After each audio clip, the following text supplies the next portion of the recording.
Very good evening to all. हम लोग chapter 7 पढ़ रहे थे, new trends on world wide web.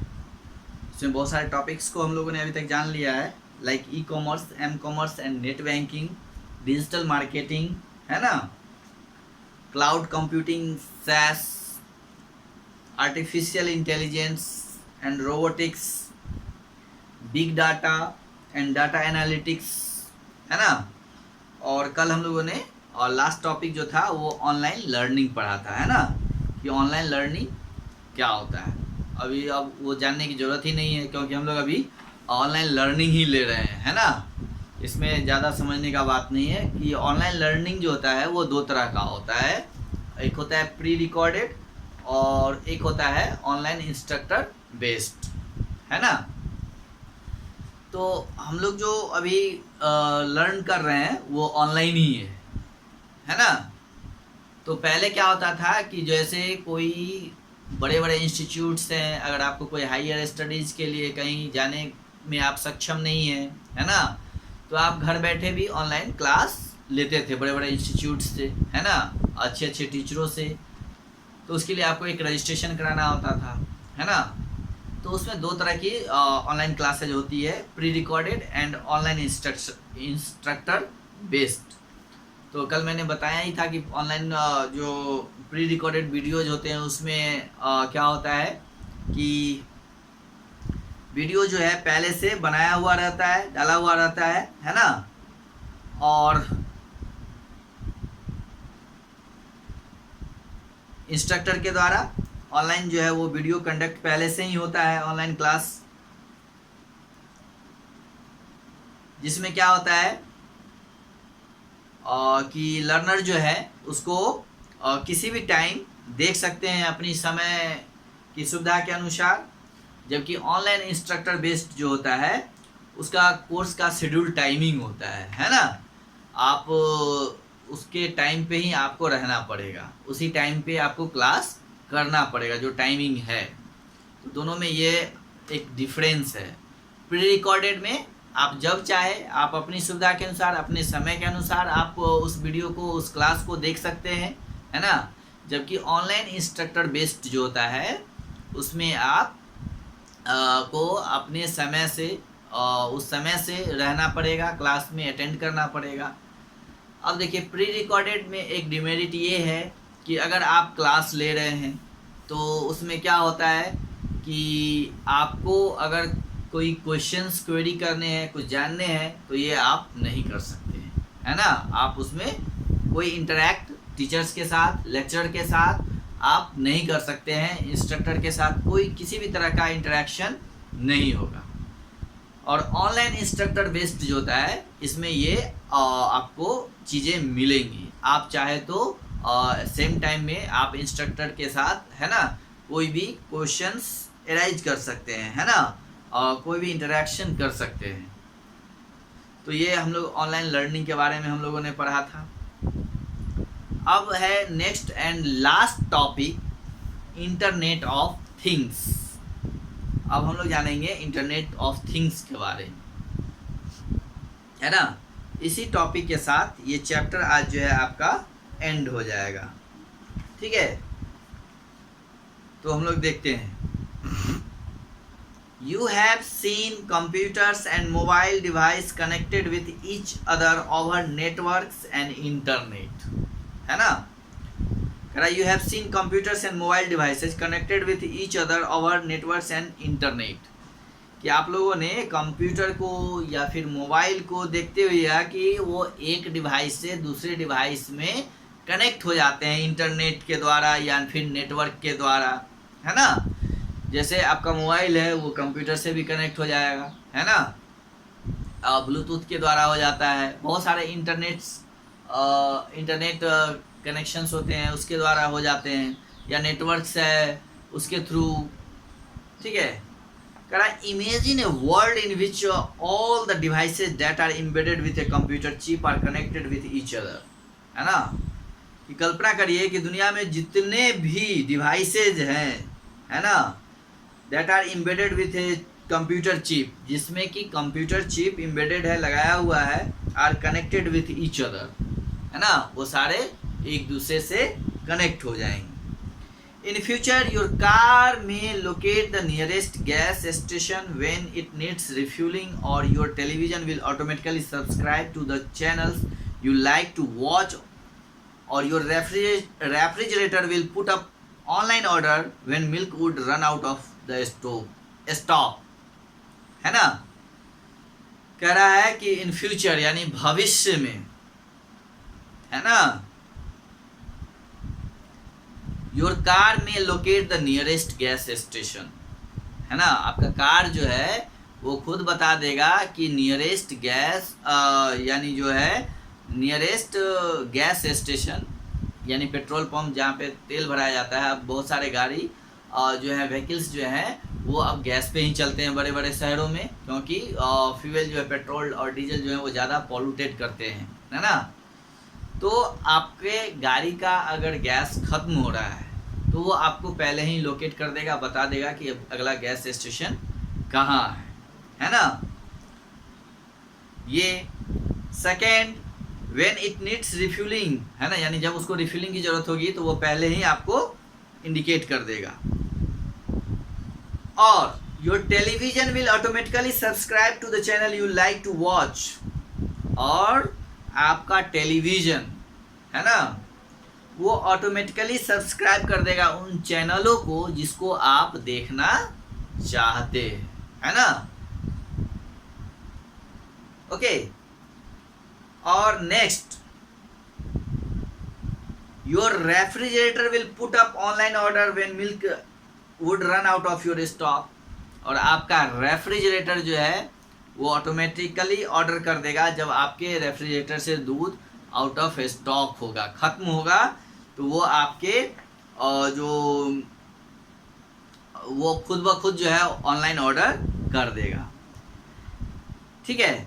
तो ये सब फ्यूचर में पॉसिबल है. Network of physical devices, vehicles and appliances over internet is called internet of things, है ना. करा जो भी नेटवर्क ऑफ फिजिकल डिवाइसेज है, फिजिकल मतलब क्या, जिसको कि हम लोग छू सकते हैं, है ना, जैसे vehicles and appliances over internet, है ना, is called internet of things है. A wide variety of fields such as medical and transport will be revolutionized with IoT. करा कि a wide variety of fields यानी बहुत सारे ऐसे फील्ड्स होंगे, है ना, जहाँ पे क्या होगा कि इंटरनेट ऑफ थिंग्स का रिवोल्यूशन होगा, क्रांति होगा. जैसे मेडिकल के क्षेत्र में, ट्रांसपोर्ट के क्षेत्र में जो है ना, such as medical and transport will be revolutionised with IoT. कह रहा कि मेडिकल और ट्रांसपोर्ट जो है इसमें तो ज़बरदस्त का क्रांति आएगा, है ना, इंटरनेट ऑफ थिंग्स के माध्यम से. ओके. इसके बाद ओवर IoT यानी internet of things, devices would collect and share the data, है ना, वो डाटा को कलेक्ट भी करेंगे, शेयर भी करेंगे. Okay. They would send signal to each other to initiate necessary task without human intervention. कह रहा है कि they would send signal to each other, वो एक दूसरे को खुद ब खुद सिग्नल जो है वो भेज देंगे, है ना, कोई भी पहल करने के लिए, जो भी necessary initiate necessary task without human intervention, यानी बिना लोगों के इंटरवेंशन का, हस्तक्षेप का, है ना, वो एक दूसरे को सारे जो है सिग्नल्स भेजते रहते हैं, भेजेंगे, है ना. फॉर एग्जाम्पल, जैसे एग्जाम्पल के तौर पर देखिए कि जो हार्ट मॉनिटरिंग मशीन होता है, आप जब बड़े बड़े हॉस्पिटल में जाएंगे तो वहाँ देखेंगे कि एक बड़ा सा टीवी के जैसा मॉनिटर होता है, कार्डियक मॉनिटर उसको हम लोग बोलते हैं, है ना. तो वो क्या होता है कि heart monitoring machine sends alert to the doctor if the patient needs immediate attention. तो वो जो है देखता है, जैसे डॉक्टर्स को जो है क्या करता है, अलर्ट भेजता है कि जैसे ही अगर पेशेंट को किसी भी चीज़ की आवश्यकता है ना, उस पर ध्यान देने की ज़रूरत है, तो वो मॉनिटर्स जो है डॉक्टर्स को इंडिकेट कर देते हैं कि अब इस पेशेंट पे आप ध्यान दें, है ना. उसमें वो सारे उसका हार्ट बीट, पल्स रेट, है ना, और उसके ऑक्सीजन जो है, ये सारे चीज़ें उसमें, ब्लड प्रेशर, सारा चीज़ दिखते रहता है। और जैसे ही उसमें अगर किसी भी चीज़ की ज़रूरत होती है तो वो एक अलर्ट मैसेज, अलर्ट जो है वो डॉक्टरों तक पहुंचा देता है। या फिर हम लोग देखते हैं कि और ट्रैफिक मॉनिटरिंग डिवाइस, जो ट्रैफिक रोड पे हम लोग जब चलते हैं तो देखते हैं बहुत सारा ट्रैफिक होता है। बहुत बड़े बड़े शहरों में ट्रैफिक सिग्नल्स होते हैं, रेड लाइट होता है, ब्लू, उसके बाद येलो लाइट होता है, फिर ग्रीन लाइट होता है ना। तो traffic monitoring device sends an alert to the nearest police booth about the vehicles that jump the red light. अब देखिएगा कि जो बड़े बड़े शहर होते हैं वहाँ अगर रेड लाइट को कोई क्रॉस कर देता है, अगर रेड लाइट है फिर भी कोई गाड़ी क्रॉस कर जाता है वहाँ से, तो वो क्या करता है कि उसका जो बगल का नियरेस्ट पुलिस बूथ स्टेशंस होते हैं उसको वो खबर पहुँचा देता है ना, आपको आगे पकड़ लेगा। अब जैसे ही रेड लाइट को क्रॉस करके आप भागना चाहिएगा कि वो information nearest police station, police booth को जो है वो अलर्ट कर देगा और आगे जाके आप पकड़ा जाएंगे, है ना। तो ये सब काम खुद ब खुद होते जा रहा है। The possibility with IoT are endless, यानी इंटरनेट ऑफ थिंग्स के जरिए पॉसिबिलिटी की यानी संभावनाओं की कमी नहीं है, वो एंडलेस है, कुछ भी हो सकता है ना।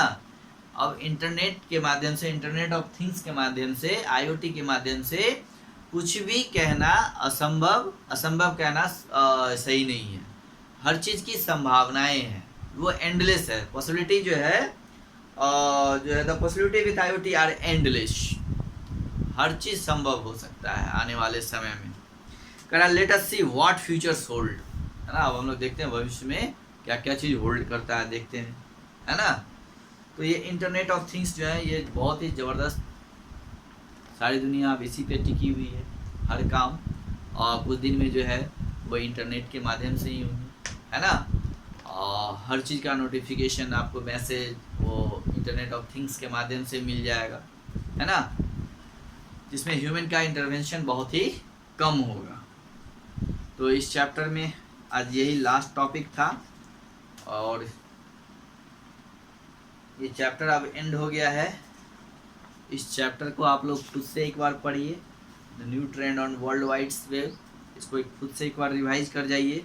इसमें जो टॉपिक्स हैं और उनको आप समझ लीजिए, जैसे पेमेंट गेटवे ये क्या होता है ना, एम कॉमर्स क्या होते हैं, ई कॉमर्स क्या होते हैं, m commerce and e commerce में डिफरेंसेस क्या हैं, है ना, नेट बैंकिंग क्या होता है ना, SSL यानी सिक्योर्ड सॉकेट लेयर ये क्या होते हैं, डिजिटल मार्केटिंग क्या होता है ना, इसको समझने की ज़रूरत है, ठीक है। फिर टारगेटेड डिजिटल मार्केटिंग क्या होता है, इसको समझने की ज़रूरत है। क्लाउड कंप्यूटिंग क्या होता है ना, सॉफ्टवेयर एज ए सर्विस को समझना है। आर्टिफिशियल इंटेलिजेंस क्या होता है, रोबोटिक्स क्या है, डाटा एनालिटिक्स क्या होते हैं, बिग डाटा क्या होता है, ऑनलाइन लर्निंग क्या होता है, और ऑनलाइन लर्निंग के टाइप्स क्या हैं, ठीक है। और इंटरनेट ऑफ थिंग्स तो अभी हम लोगों ने पढ़ा ही है, उसको भी देखना है। तो इन सारे टॉपिक्स को आप बारी बारी से रिवाइज करिए, पढ़िए। और इसके बाद इस चैप्टर में जो है अब एक्सरसाइज है जिसको आपको फर्स्ट ऑफ ऑल आपको खुद से ही करना है। Okay, try your self first, खुद से आप इसको ट्राई कीजिए, है ना। और इसमें फर्स्ट जो है वो चूज द करेक्ट आंसर है, यानी इसमें आपको एक क्वेश्चंस के लिए 4 ऑप्शंस दिए गए हैं, है ना, और उसमें से 4 में से कोई एक ही सही है। आपको क्वेश्चंस पढ़ना है और देखना है कि कौन सा आंसर होगा, उसको टिक करना है, और टिक जो है पेंसिल से करना है, ये बात ध्यान रखना है, ठीक है। तो इस तरह के 4 क्वेश्चंस हैं इसमें, choose the correct answer. Next है फिल इन द ब्लैंक्स, और फिल इन द ब्लैंक्स के लिए नीचे ऑप्शंस भी यहाँ पे आपको दिए हुए हैं, आपको खुद से भरने की जरूरत नहीं है। आप पढ़ेंगे तो ये आपको खुद ब खुद समझ में आ जाएगा। इन्हीं वर्ड्स में से किन्हीं को लेकर के इसमें फिल इन द ब्लैंक्स करना है। ओके, फिर नेक्स्ट क्वेश्चन जो है टिक the correct statement and cross out the incorrect one. Okay, उसके बाद ट्रू फॉल्स एक तरह से है, ये करेक्ट और इनकरेक्ट है। उसके बाद आंसर द फॉलोइंग क्वेश्चंस है, इसमें 5 क्वेश्चंस हैं, आप इसको आसानी से आराम से बना सकते हैं। Answer the following question, what is the basic difference between e commerce and m commerce, अभी हमने बोला ही था कि उसको दोनों को पढ़ना है, समझना है। Explain briefly how online transaction with bank are secured over internet, ये लिखना है। What is the benefit of cloud computing, cloud computing का क्या बेनिफिट्स है। List 2 benefits of AI, artificial intelligence का 2 बेनिफिट क्या है, ये आपको लिखना है ना। Describe briefly the 2 modes of online learning, अभी मैंने बताया था 2 ऑनलाइन लर्निंग मोड कौन कौन से हैं, उसको डिस्क्राइब करना है। तो ये आप पहले खुद से करिए, है ना। उसके बाद हम लोग फिर नेक्स्ट चैप्टर पढ़ेंगे इस क्वेश्चन आंसर को करने के बाद। तो इसको आप करके रखिएगा, कल मैं इसका क्वेश्चन आंसर करूँगा, बताऊँगा, तो आप अपने आंसर को फिर मैच कराइएगा। जो सही होगा उसको खुद से टिक कर लेना है, और जो गलत होगा उसको इरेज करके फिर से सही कर लेना है। इसलिए मैंने बोला है कि बुक में अगर आप कोई fill in the blanks, tick the correct, या फिर ट्रू फॉल्स अगर बनाते हैं तो उसको पेंसिल से ही करना है ना, पेन से मत करिएगा, ठीक है, ताकि गलत होने पे उसको रेक्टिफाई किया जा सके, उसको सुधारा जा सके। तो चलिए, in this way your chapter is finished, है ना। अब हम लोग क्वेश्चन आंसर करने के बाद फिर नेक्स्ट चैप्टर करेंगे। Okay, have a good day.